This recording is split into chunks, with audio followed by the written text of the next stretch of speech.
ఎప్పుడు అంటే ఇది ఏదో సినిమా డైలాగ్ అని కాదండి. ఎప్పుడు వచ్చామా అనేది కాదు. గ్యారంటీ ప్రేక్షకులకు చేరామా లేదా అనేది మోస్ట్ ఇంపార్టెంట్. ఇది గ్యారంటీ. ఇది ప్రేక్షకులకు చేరడం కాదు. ఇది ప్రతి ప్రేక్షకుడి సినిమా. ఇది సినిమా కాదు, భారతదేశ ఆత్మ. సో ఆ ఆత్మని అందరూ ఇది మాది అని ఓన్ చేసుకొని ఇంత పెద్ద విజయాన్ని చేకూర్చినందుకు ప్రతి ఒక్కళ్ళకి నా కృతజ్ఞతలు తెలియజేస్తున్నాను. అలాగే ఈ సినిమాని ఇలాగే దిగ్విజయంగా ముందుకు తీసుకువెళ్ళాలని చెప్పి మనస్ఫూర్తిగా కోరుకుంటూ, ఎందుకంటే ఈ సినిమా ఒక మంచి ధర్మం అనే ఒక వేదిక మీద మనం ఈ తీయడం జరిగింది.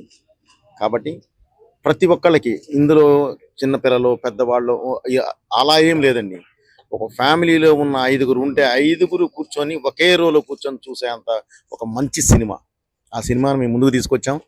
దయచేసి దీన్ని ఇలాగే మీరు ఓన్ చేసుకున్నారు. ఇది ఇంకా అదే దీనిలో ఇది ఓన్ చేసుకొని ఇంకా ముందుకు తీసుకెళ్లాలని మనస్ఫూర్తిగా కోరుకుంటున్నాను. ఈ విజయానికి చిహ్నంగా ఈరోజు ఆనందానికి చిహ్నంగా ఈరోజు చిన్న ఈ కార్యక్రమం చేసాం. దానికి వచ్చి మీరందరూ ఎంకరేజ్ చేసినందుకు thank you very much brother. అలాగే ఈ సినిమా మామూలు